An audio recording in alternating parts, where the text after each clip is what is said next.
Bonjour à tous, je suis Dr Raja Jouini, anatomopathologiste à l'hôpital Habib Zemmour et je vais vous parler aujourd'hui d'un examen réalisé au laboratoire d'Anapat qui est l'examen extemporané. Alors, c'est quoi un examen extemporané? L'examen extemporané est un examen rapide d'un fragment tissulaire prélevé durant une intervention chirurgicale. Cet examen se fait au laboratoire d'anatomie pathologique. Cet examen, comme il est fait durant l'intervention chirurgicale, donc il doit aboutir à une réponse rapide, voire immédiate. Cet examen ne doit pas dépasser les 15 à 20 minutes et le résultat doit être transmis directement au chirurgien. Il n'est justifié que lorsqu'il est susceptible de modifier le déroulement de l'acte chirurgical. Il est destiné à guider le geste chirurgical en cours d'intervention. Cet examen comporte deux temps principaux, l'examen macroscopique du prélèvement envoyé et l'examen microscopique, cytologique et ou histologique après congélation. Sa décision, dans la mesure du possible, est prise de façon concertée entre chirurgien et anatomopathologique. Et si le diagnostic il est incertain, la réponse elle est différée à l'examen définitif. Il doit impérativement préserver une quantité suffisante de tissu pour le diagnostic définitif, ce qui n'est pas possible en cas de lésion de petite taille. Les principales indications de l'examen extemporané sont tout d'abord l'analyse de la marge chirurgicale. On doit répondre, est-ce que cette marge elle est exempte de tumeur ou elle est tumorale?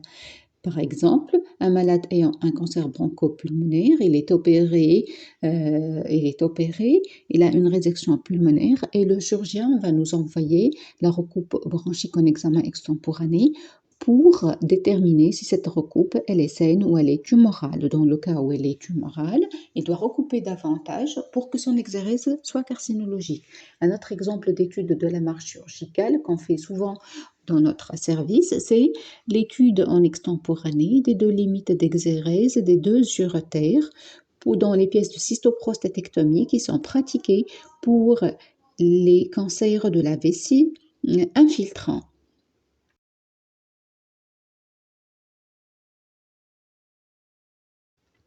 La deuxième principale indication de l'examen extemporané, c'est la détermination de la nature de la tumeur.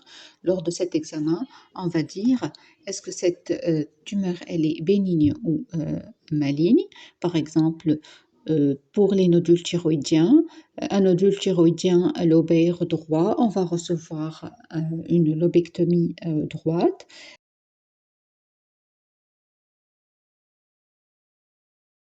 Et on va étudier ce nodule-là. S'il est bénin, le chirurgien ORL, il va s'arrêter là.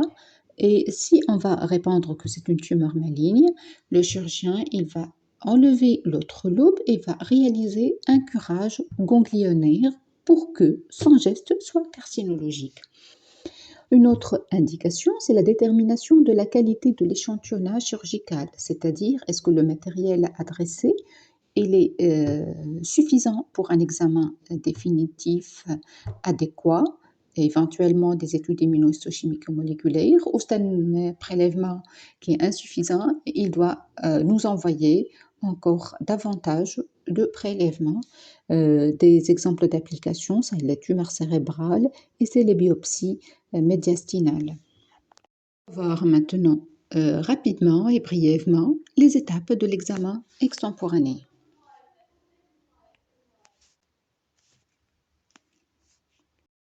L'étape 1, c'est l'étape de la réalisation du prélèvement tissulaire, c'est-à-dire le chirurgien, il va enlever des fragments tissulaires ou toute une pièce opératoire et il va l'adresser au service d'anatomie pathologique pour réaliser cet examen extemporané.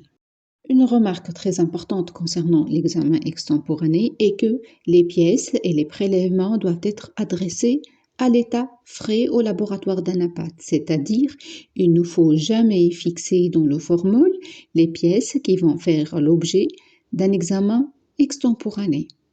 Une fois nous recevons la pièce, nous allons faire notre examen macroscopique, et on va faire les prélèvements dans les zones d'intérêt pour répondre aux questions du chirurgien. Par exemple, ici, pour cette pièce de tumorectomie mammaire, on nous l'adresse pour étudier l'état des limites.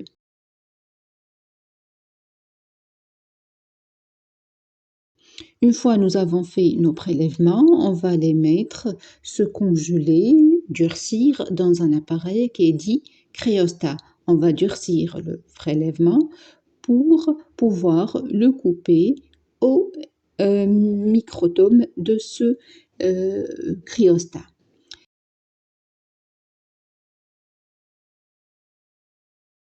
Une fois on a coupé, on va directement colorer les lames obtenues.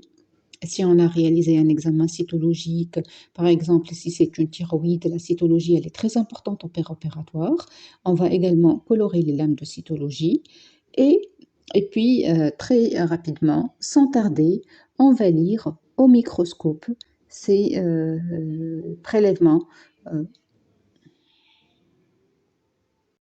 L'analyse au microscope des lames obtenues doit se faire à la lumière des renseignements cliniques et il ne faut jamais hésiter à discuter avec le clinicien, le chirurgien, pour pouvoir aboutir à une réponse adéquate. La dernière étape de cet examen extemporané est de donner le résultat par téléphone au chirurgien et puis on fait une réponse écrite qu'on va garder dans le dossier du malade et dans les archives d'ANAPAD.